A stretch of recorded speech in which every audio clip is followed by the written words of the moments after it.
Love the music. Good morning. Hi, everybody.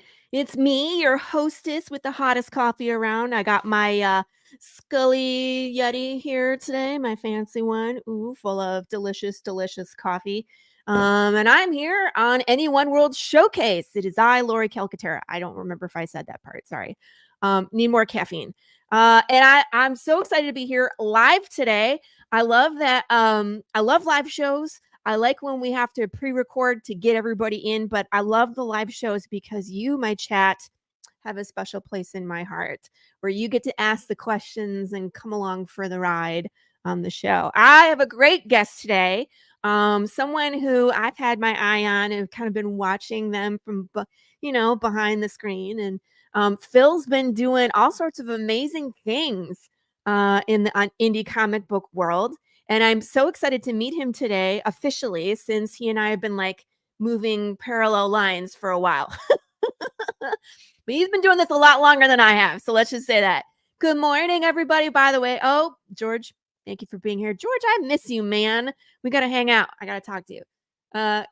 Creator Con, nice to see you. Hello. And of course, none other than Glenn Fleming. Glenn. All right, let's get started. All right, everybody, let's say hello to our good friend, Phil. Hi, Phil. How are you? Hey, how are you? Thanks for having me on. Absolutely. Thanks for coming. And I'm really excited, like I said, to talk to you. You've been busy, man. I've been watching all the books that you've been working on and coming out and Kickstartering, and my goodness, do you sleep? Honestly, no. I don't. Right. You and me both. When we're up late at night, you need to bounce ideas. I'm up. I trust Well, you. you know, as a creator, when you get those ideas in your head, you just there's this OCD impulse to just act on it at that moment. So Yes, that was me this morning at 4 a.m. I'm like, why am I awake? Okay, let's brainstorm. And you are joining us from sunny New York. Is it sunny there right now? it is gray, and yesterday we had flash flooding. So I don't know if you want to trade. It's Texas in August, so we're going to be like 106 pretty soon. yeah, no. I mean, the humidity is enough to deal with here. So yeah. At least I just got back from San Diego, and it was beautiful, 78 and sunny. But I first went to Phoenix, and it was 109. Like, oh God. I can't even imagine 109. Yeah, I'm not a heat kind of guy. I think it's been 109 here. I probably blocked that from my memory. Yeah, I'm not a heat person at all. So let's get to know Phil. I always start the show with your origin story. I want to know how you got started on this whole journey from the beginning. Go. So we were going to a movie with my parents, and they were unfortunately sorry, that's Batman. No, so I'm 50. Origin story. Yeah, I'm 51. But when I was 9, comics used to be in spinner racks in like corner delis and stores and stuff, and I came across X-Men 115, which was Sauron in the background, and Nightcrawler's jumping back, and Storm's unconscious, and Wolverine's swiping at Colossus. And I looked at these characters, and they were so bombastic and like nothing I'd ever seen before. And it just intrigued me. And I picked it up, and I read it, and instant Claremont fan. And I honestly I was so enthralled that was it. My love started, and I was into comics. And how many years later? 40, 2 years later, I'm finally like doing what I never thought I'd do. That's amazing. So, what prompted you to get into comics, like as a profession? Were you writing? Were you just consuming? Were you like what was it that kind of pushed you like I could do this? Well, long story short, I've always had a vivid imagination, but I was intimidated by writing, to be honest with you. In 2020, I got very sick, and it was almost fatal. I was in bed for 6 months. I was on 4 liters of oxygen. I had more blood clots in my lungs than they could count. I had COVID. I had pneumonia. I had lost 60 pounds in a month. I was in bad shape, and in bed for weeks. I couldn't wash myself, etc. And I just, you kind of look at life differently, and you say, "What the hell are you afraid of?"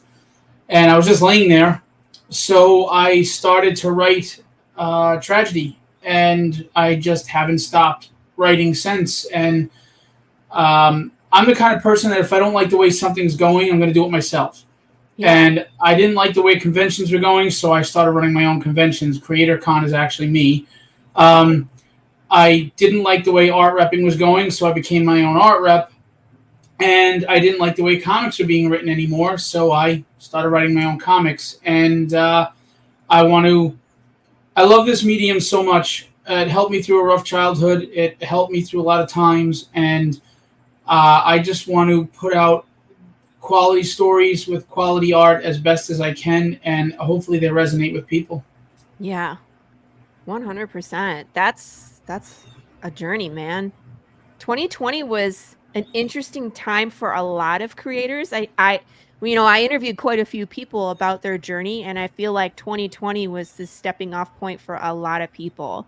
But damn, to be just on your back for 6 weeks, God, and then to come back from that, it's like nothing can stop you now, right? I mean, Well, right? What I've doesn't kill always you makes you stronger. well, my wife loves me and hates me all for the same reason. I stress the hell out of her because I've never been one to be afraid of trying anything and not succeeding.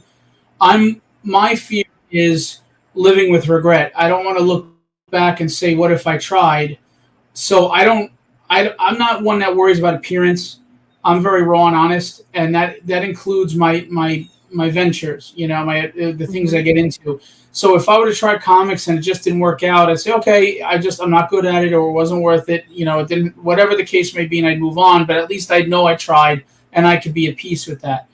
But I'm a very self motivated person. I don't need external motivation, and it drives my wife nuts as much as she respects it because she worries because I'm fearless. I just jump in and do whatever I want. Like Sean Chen was very kind, and he said to me, he goes, I don't know how you do it, man. You just do whatever you want to do, and you do it well, and you do it like yesterday. You just no fear, and I don't because I never have because I'm not worried about looking foolish. We all look foolish at sometimes. Yeah. I just don't want to be one of those 70, 80-year-old people looking back going, man, I wasted my life. Yeah. Yeah. I'm with you. It's like how will you know unless you try? And to go at it, 100%. Oh, Michael Oden. Hey, Hi. guys. Good morning. Yeah, I'm with you. And I'm going to be that 90-year-old lady at the Comic-Con selling my books.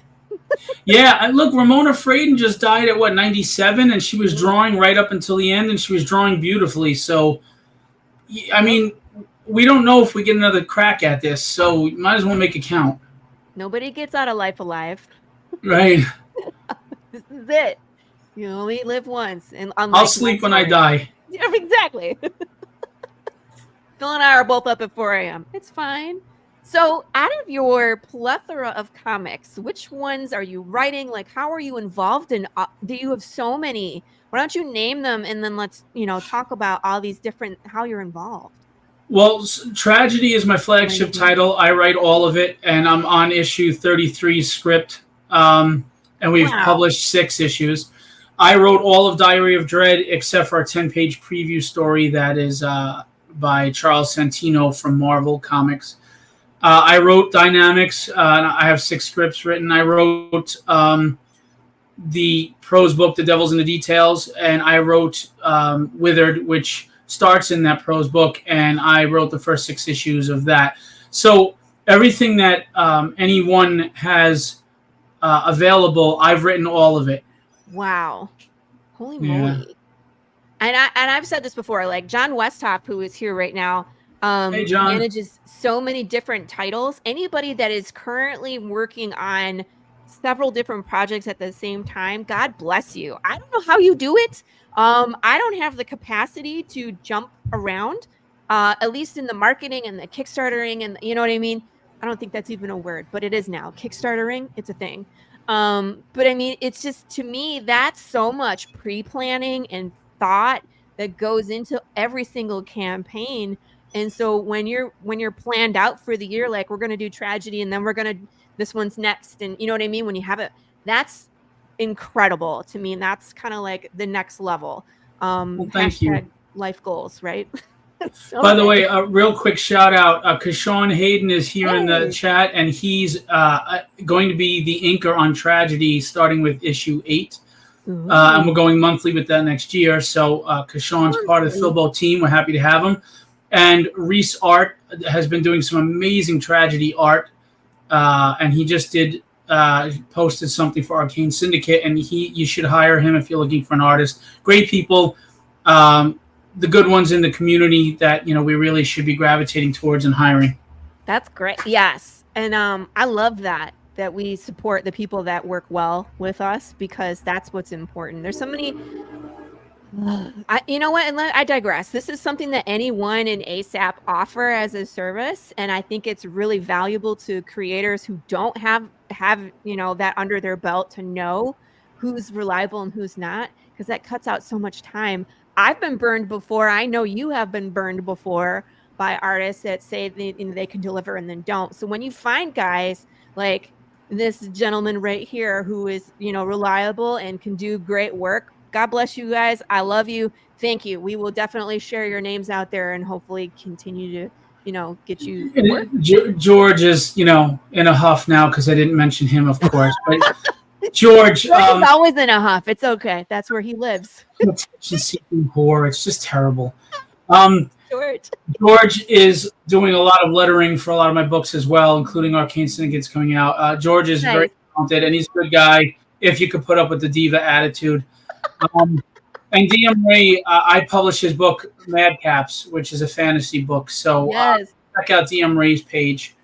Yep, I backed Madcaps. I've had DM Ray. I'll be doing your fulfillment. This I'm putting it to print today. So. Woo-hoo. We love you too, George. George with the J. Yeah, I don't love him. Now go stand in the corner and think about. Yeah, really.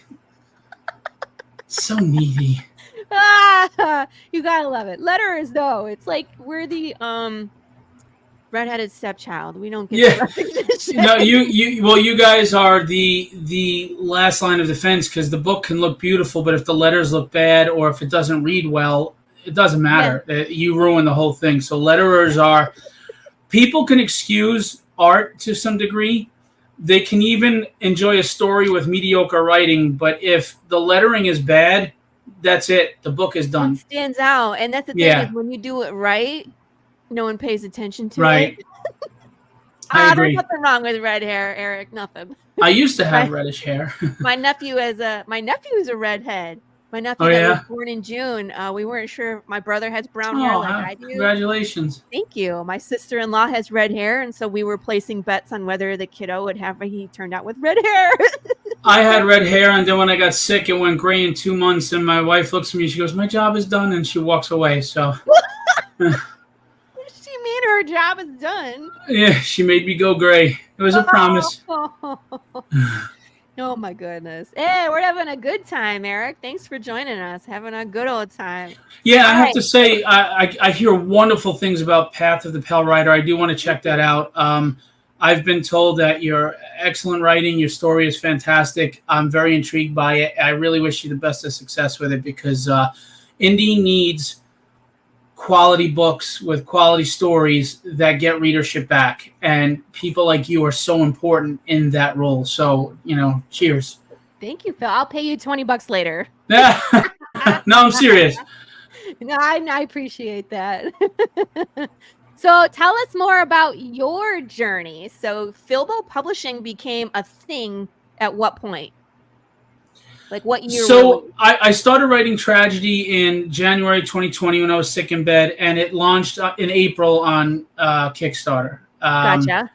And I was just publishing tragedy, but then all these other ideas started coming in as my confidence in writing came, and as I started feeling comfortable, and I was like, I want to write other stuff. So I just wrote Dynamics, and then I wrote Withered, prose book, a bunch of other stuff. And I was like, at this point now, I got to consider myself a publishing company, not just a creator, because I have multiple titles. Mm-hmm. So 2021 or two, I launched, Philbo Publishing officially and started putting these books out. And now I also publish other people's IPs as well. So Amazing. between theirs and mine, we've got at least like 10 titles we're dealing with. So actually, you know what? With the ones coming out next year, probably about 14. Oh my Lord. So Yeah. do you manage all the projects? Do you help with the Kickstarter? You are obviously fulfilling.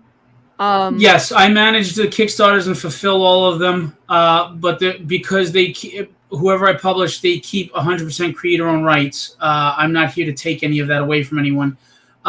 They are responsible for the production of the book with my oversight because my name is on it. I have to approve of the art team, etc. But I handle the campaigns. But I have to say, the people I work with, like DM Ray, they help out. They see that I'm doing a lot. They'll jump in as collaborators and add some things to the campaigns and things like that. So I'm not doing it alone. They're really hands-on. Again, they're passionate people. Guido Martinez with Night, which is going to launch in a week on Kickstarter, number 6. They're putting out quality work, storytelling, like I said, but they're also hands-on, passionate creators that I like to surround myself with. So. Yeah. And I love that. That's my mentality as well. Is I want to surround myself with people that I want to emulate, that I share common goals and beliefs with, and that, can help me push myself to grow. That's well, who you surround yourself with is a huge part of your success. People can either drag you down or build you up. And that really depends on who you surround yourself with. 100%. And that's what I love so much about NE1 World is there's so many creators here in this group that are just doing amazing stuff, and they see, the potential. And I've talked to a ton of creators that are doing great things. That's one of the benefits of hosting a podcast, Phil, is that I get to talk to and I get to pick their brains and learn from them. Like I learned something from Phil before the show started. And I don't know if you noticed, I was like, I'm taking notes. Like I took some notes. What's this, George? Oh, no. George has to go back to work. George. How are we ever going to get through the rest of the show? I'm so sad. Yeah, go to that corner. I know George has a day job. I didn't know he actually did any work at it. He does work. And he says he'll see you in a couple of weeks at Terrificon. Yes, sir. Terrificon. And he'll be at accent. It's in Connecticut. He does WickedCon the week before, so George will be at WickedCon. Go check him out, and then he'll be at Terrificon. Yes, George has a great book, by the way. Very great. Yes, Wonder Duck is and Russ are great books. I just read Russ, really good, and George is another one, a quality writer who wants to put out. He's doing something very important because he's doing comics that are family friendly, like to get younger readers in again, which is so important. So important. I know. We always joke, George and I, because if you look at the two of us, you're like, who writes the Western apocalypse existential crisis, and who writes the family-friendly, superhero? Duck superhero, yeah, right? Or kid, anthropomorphic ducks, and they're wrong every time. Like, the crossover would be interesting. Yeah. That wouldn't be fun. My bear would just rah. George isn't here anymore, so we can talk smack. Never mind. Yeah, I waited till he left to give the compliments, or his head just gets so big. Oh my gosh! All right. Let's. I want to start talking about stories, but before we do, I want to remind everybody that if they have a story inside of them, like Phil does, like George does, and like I do, you can also bring your stuff to NE1 World. This is how you do it. If you're an indie creator looking for a home for your comic book, graphic novel, short story collection, or novel, then you've come to the right place. NE1 World is a full-service publisher and distributor which can take your creator-owned project and showcase it to the world. We offer 2 primary distribution channels: digital distribution, where we'll sell your book in our digital bookstore; digital and print distribution, where we'll sell your book in our digital bookstore and distribute through physical bookstores across the UK, USA and Canada. In addition to distribution, NE1 World can also work with you to publish your book. We'll publish your book digitally, helping you source artists, edit, format and publish your book in digital format.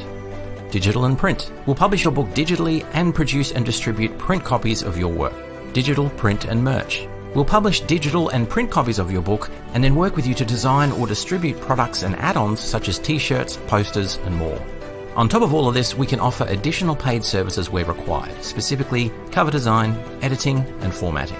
Unlike many traditional publishers, NE1 World gives indie creators maximum control and flexibility over publishing and distribution. So if you're looking to partner with us to distribute existing books or publish something new, read carefully through the information below and fill out a submission form.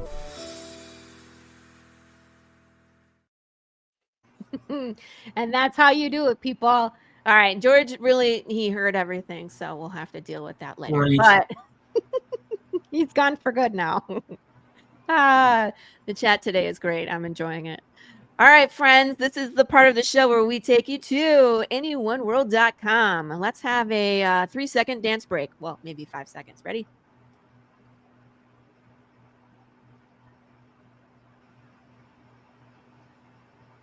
Okay, that's enough. This is, of course, the website you go to for all things NE1 World.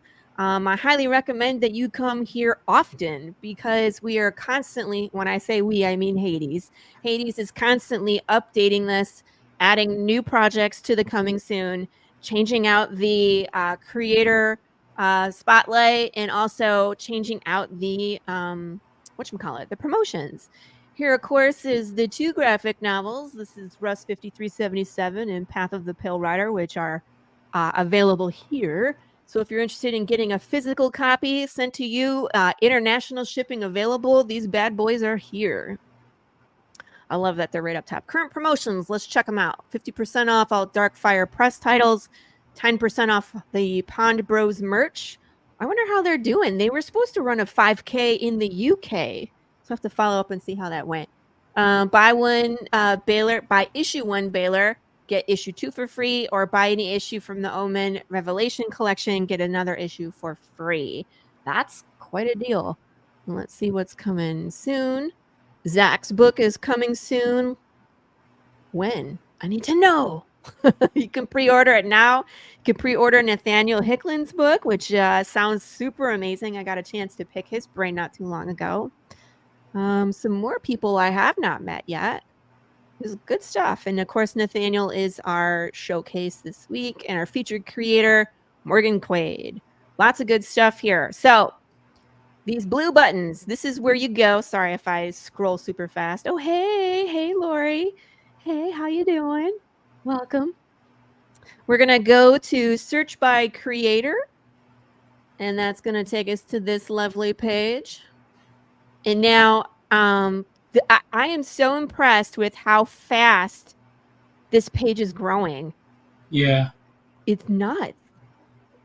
By the way, Darkfire Press by J.M. DeSantis. He's a really talented guy. Yeah. Go support his books. Go check out what he's doing. He has prose books. He's got Shadiana, the comic, coming soon. And he's one of the good ones. And he edited my prose book, The Devil's in the Details. So if you need editing services, J.M. DeSantis is awesome. Sorry, I like to shout out everybody as best as I can. Hey, man, I'm good with that. And there's Shadiana. There you go. Yeah. I was going to say, I don't think I've had him on the show yet, so we need to talk. Did I? No, I did. It's been a while, though. He needs to come back on. But, I mean, this is just insane how many cool, different styles of books. And this is just what flabbergasts me is that you have like 6 buttons up here. Well, that's kind of 1, 2, 3, 4, 5. Okay, I was close. You got 5 buttons. So you know what I like about what Hades is doing here is a lot of the smaller publishers, etc., distributors, you're just in a sea of everybody else and you get lost. But he makes sure he's doing highlighting and focusing and on individual creators as well. Yeah. So if you do talk to Hades and sign on with NE1 World, you're not just lost in a sea. He actually cares and takes the time, and Laurie assists him as well and gets you on the show, and they spotlight you. And it's something that others aren't doing that I think is wonderful. You're not just a book on a table, that just gets lost. Yeah. They really try to promote you individually as a creator. So shout out to Hades, doing a wonderful job, and the people that he associates and works with, like you, Laurie. It's a great thing to be a part of, so you should really reach out. Yeah, I mean, the submission page is where to start, people. That's definitely where you want to go. All right, so I'm going to click on this one, Diary of Dread. I love that cover. It reminds me of the old Tales of the Crypt. You know, like Yes. the creepy, what is it? It was the Show? EC Creep Show? Comics Creep Show, Tales from the Crypt. Forgot the other names, but yeah, it was Yeah. intentionally done as an homage to that. Yeah, absolutely. You can definitely see it. Those little circle panels. Let me get in here. Yeah, those are my Yeah. little mascots. That's wow, I'm losing their names here, but Levi and Lilith, Oh my and goodness. they are pretty much psycho children. And when you open this book, the first page is a captive family chained to a radiator, and they're reading the Diary of Dread to them, and that's where we get into the Oh my gosh. five stories in the 10-page preview story. That's amazing. All right, so let's get into this. Diary of Dread is a classic horror in a 156-page magazine. Yeah. Creep Show, Tales from the Crypt, and Vault of Horror. From the twisted mind of Phillip Russertt comes 6 chilling tales of suspense and horror with twists and turns that you won't see coming. Mature content. That's great. And I love both physical and digital mediums. What I love about digital medium is that there's no waiting. You can Right. binge read this. If you decide to download this, it's immediately at your disposal. So you don't have to wait for shipping, and you can read it everywhere you go. So on your phone, on your tablet, on your computer, wherever you decide to read it, it's there. So if you have that long train ride commute to work or bus ride, it's a great time to just delve into a book. yeah. Yeah, it really is. And then I still love the print medium, of course, the smell of it, the feel of it. Yeah. I do the double dip where I usually read the digital first and get like the first impression. You get through all the twists, you learn the story. And then usually with the Kickstarter, it's like I'm waiting for the physical to really dive in and like look at the pictures, find all the Easter eggs. And that's the thing is, different. Horror fans tend to love black and white and magazine size. So we did a magazine size, and we have a black and white edition, and we have the color edition. Check it out. The storyboard artist for the Creep Show TV show read the book, and he said he loved it, and the last story disturbed him. So that's good. Yes. It was my first venture into writing horror, and I actually had someone say to me that they think that I have an inner psycho personality that came out. People are loving it. They don't see the twist coming, and it's got just enough of that tongue-in-cheek humor of Tales from the Crypt with actual horror. So it's a nice blend of both. Cool. Love it. All right. The dynamics. Is this one family friendly? Because we have a family here. It is absolutely family friendly, but it's real family friendly. And what I mean by that is a lot of times you watch a Pixar movie or whatever, and they throw in something, an innuendo that is mature that makes a kid start asking a question to mommy and daddy that you're not ready to answer. Yeah. None of that is in here. There is no innuendo. I don't try any silly gimmicks to hook parents because you know what? It's a fun action comic book for all ages without needing any hooks. It's based on my family, actually, with superpowers. Yeah. I was like, it's me. Yeah. And it's fun. It's safe for kids, but at the same time, adults will enjoy it too. It's a great jump on if you want to get a young kid, your young daughter or son into reading comics. Mm-hmm. It's a great story. Robert Powers is the illustrator, colorist, letterer, everything inside. And the inside is just fun. And the cover there is by Kenny Calderon. It's just a fun superhero book, but it also kind of shows you being a parent in a humorous way. But now you're a parent of a super strong kid and a super fast kid. So there's humor that parents would appreciate, but it also shows the love and bond of a family and how much a parent would go through to protect their kids no matter what. So yeah. What's Nana's powers? I'm just curious. So that's based on my mother. She has the ability to see the weakness in anything, and she is a skilled hand-to-hand combatant. Ooh. At 75. So I try to mix it up and do funny stuff. Because I have a big mouth, as you can tell, I have a sonic scream. Look. Ah! That's amazing. My wife is a very she's a vet tech. She's wonderful with animals. I mean, she could take the most vicious dog and calm them in a second, and she's into ecology, etc. So she's got all these natural powers, like controlling vegetation, the elements, speaking to animals. She's the most powerful of all of us. My daughter's super strong and invulnerable, my youngest, and the other one's a super speedster. Nice. How many issues of this are there? Well, I wrote the first 6, but currently only 1 is out right now. It funded, but it underperformed for me on Kickstarter. So I will get back to it, but I'm trying to focus on some other titles right now that have been a lot stronger. But I definitely want to get back to it because I'm really enjoying it. I love it. Let's go. Oh, tragedy. This is your first one, yes? The love that started. Yes, this is my girl. Yeah. She's loosely based on my wife. Thank you. Yeah. That's the Ian Churchill cover. He's one of my favorite all-time artists, Marvel DC artist. And long story short, I asked him to just do a cover of her standing in front of the mirror looking at the reflection of what her life was. And that's what he came up with. It was just brilliant. It's the highest selling cover along with the Chance Wolf cover and the Mike DeBalfo cover. And it's, to me, the epitome of what she looks like in costume. It is perfect. She's loosely based on my wife. I've never met a woman that realized how beautiful she was, how strong she was, how capable she was. Women worry and stress about things that men don't even think about. We're very simple. We're hungry, we're horny, we're thirsty, we're tired, you know? Women, from a young age worry about their figure. Are they smart enough? Who will their first boyfriend be? What will their marriage be like? Will they get married? What will their career be like?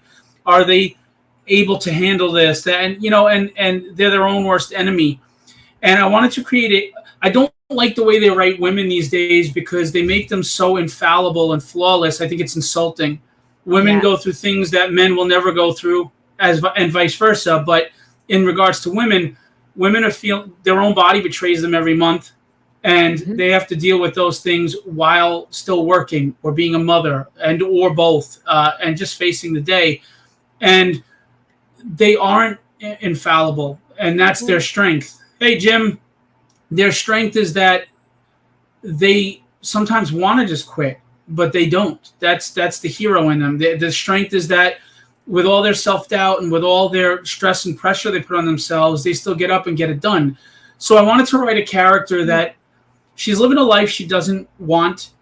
She has her doubts and her insecurities. She has an adoptive father that's a sociopath, and he uses her. And the more she wants and needs his love and respect and does what he wants to get it, the less he gives it, and it creates this vicious cycle, which in turn she doesn't like herself for it. So while she's facing these inner demons, she's also facing external threats. She's an assassin for the Irish mafia, not happy with her life. And she's dealing with Chinese mysticism, cyborgs, assassins, metahumans. And she has an adversary who I wouldn't say is an antagonist. His name is the Breath of the Dragon, who has a power nobody's ever used before in comics. So I'm proud of that. Yeah. And it's just a good story of redemption, the hero's journey, and realizing that you are not stuck in vain. You can change your life if you really want to. It'll be hard. It's a journey. It's a process. But we're all capable of change and finding happiness if we're just willing to put in the work. I love everything you said. And yes, I feel seen as a woman because what Phil said is 100% true. That's how we feel. And a lot of times about ourselves, that's 100% how See, I listen. That's great. I listen, I swear. Man. This is gorgeous. And like everybody says, this cover is a piece of art. It makes the eye travel. There's so much to look at. And this moment with her, almost wishing, missing what was, is just so heart-wrenching. And I love that it's the tragedy mask. It's like for people that don't, for theater, there's tragedy and comedy, right? There's the two masks, and so she's wearing the tragedy, and it just fits so well into this character. She's gorgeous. Thank you. And to my hair, I think I would really like a hair knife. I'm going to work on that.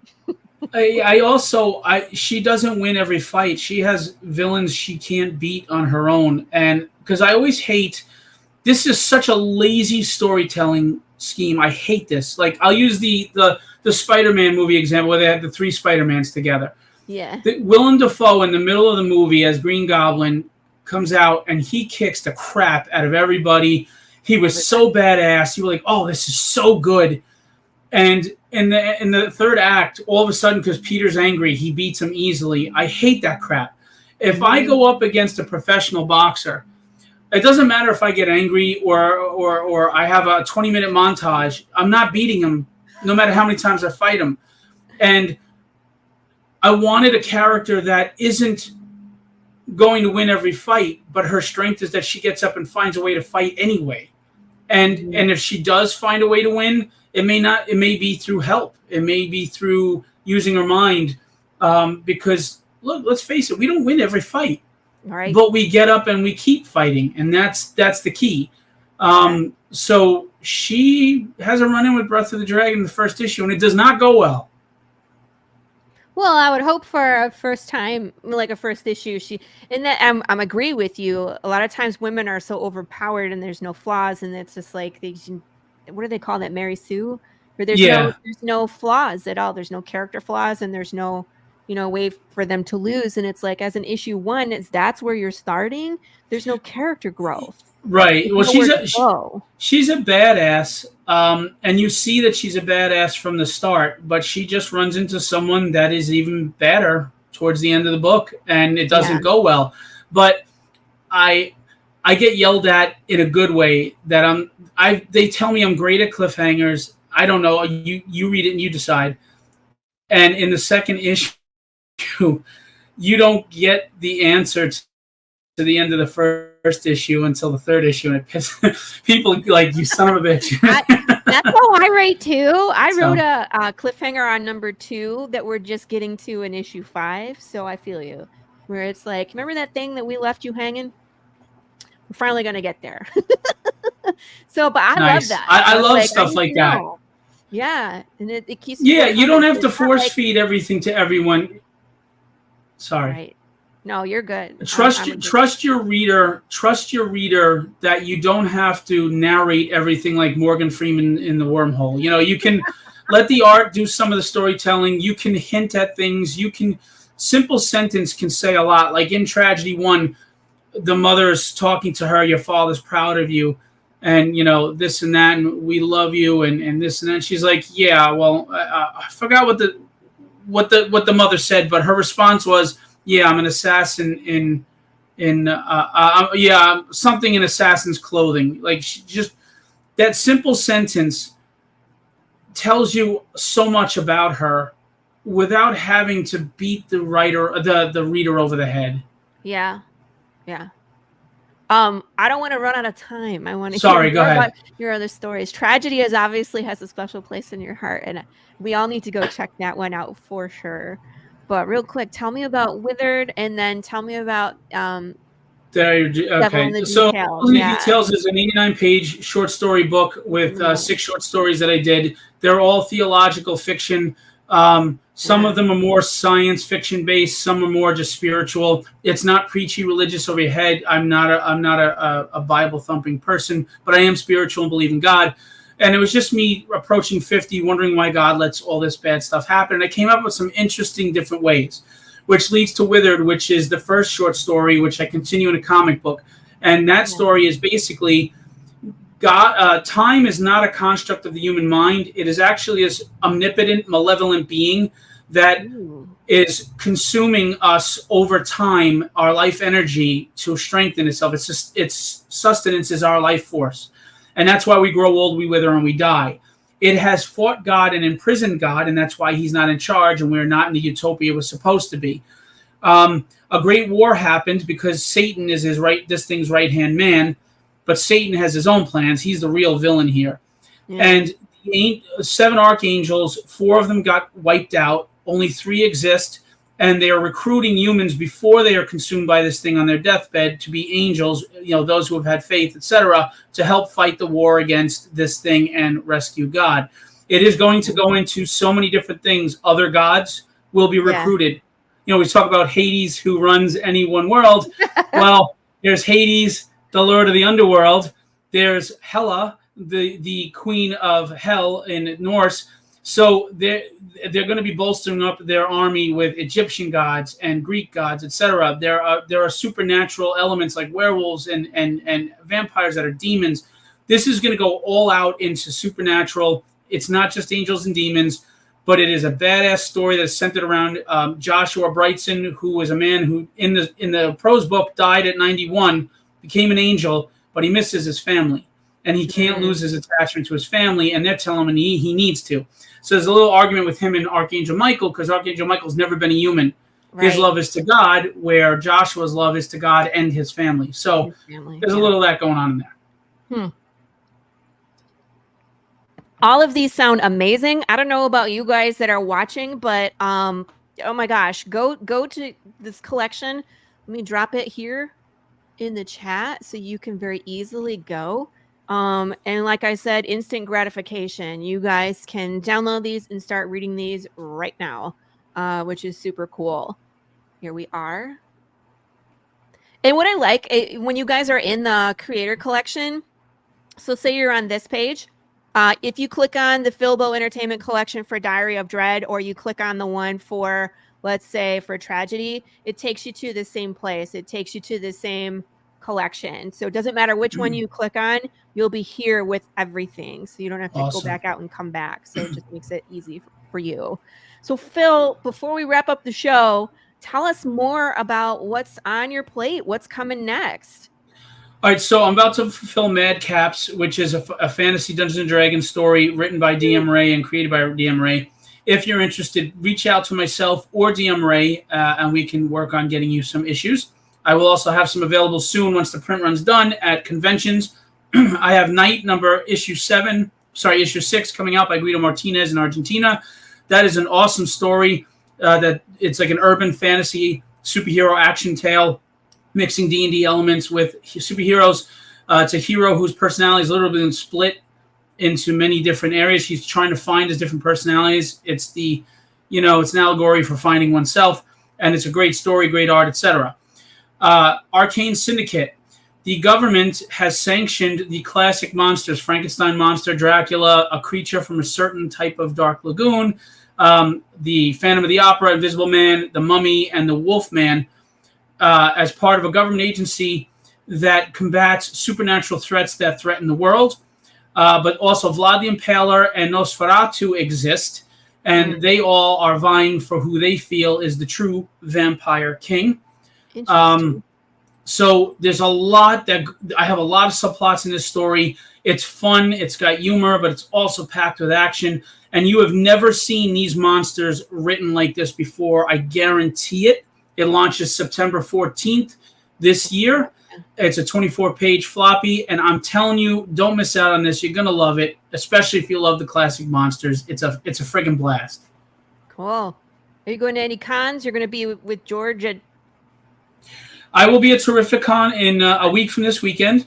So come check it out. The Mohegan Sun in Connecticut. I will be selling everything that I have, including I won't have Madcaps in time, but I do have Night issues 1 through 6 and everything else. And then I will be at New York Comic Con on the main floor with Hot Flips Supplies with Bob McLeod, Sean Chen, Larry Stroman, and a bunch of other great artists. And I will be there to sell books, sign books, etc. And I'm excited to be back at New York Con. It's always a great show. Exciting. There's a ton of stuff. And I feel like Phil and I could probably talk for like a whole nother hour about everything that you do. So we're going to have you come back on the show at some point so we can talk some more. I appreciate it. I'm sorry I talked so long. No, you're great. This is a 45-minute show. We got to do what we got to do, right? And then we'll have you back on and we'll talk some more. So maybe we could have you back on in September when Arcane Syndicate goes live. We'll do some more talking. I just want to say thank you for having me on. Thanks to everyone who supports this dream. And if you love real stories and you really want to get into the joy of reading comics again, you got to go to people like Laurie, myself, George. Support us because we need you. And we're not beholden to shareholders and corporate interests. There's no agenda. We're just writing passionate stories with characters you can relate to. Support indie. Oh, I love it. I love people who understand what we're here to do. Thank you, everybody, for watching. You can follow Phil on social media. I know he's on Instagram and Facebook. Is there any other socials you want to mention? That's pretty much it. I hate Twitter. Yeah. Twitter is what it is. Let's just say that. So, again, we will catch you all next week. Next week, we're going to have a pre-recorded show. Daily Downing will be back on to give us an update about her novel. So, we'll catch you all next week. Bye. Thanks.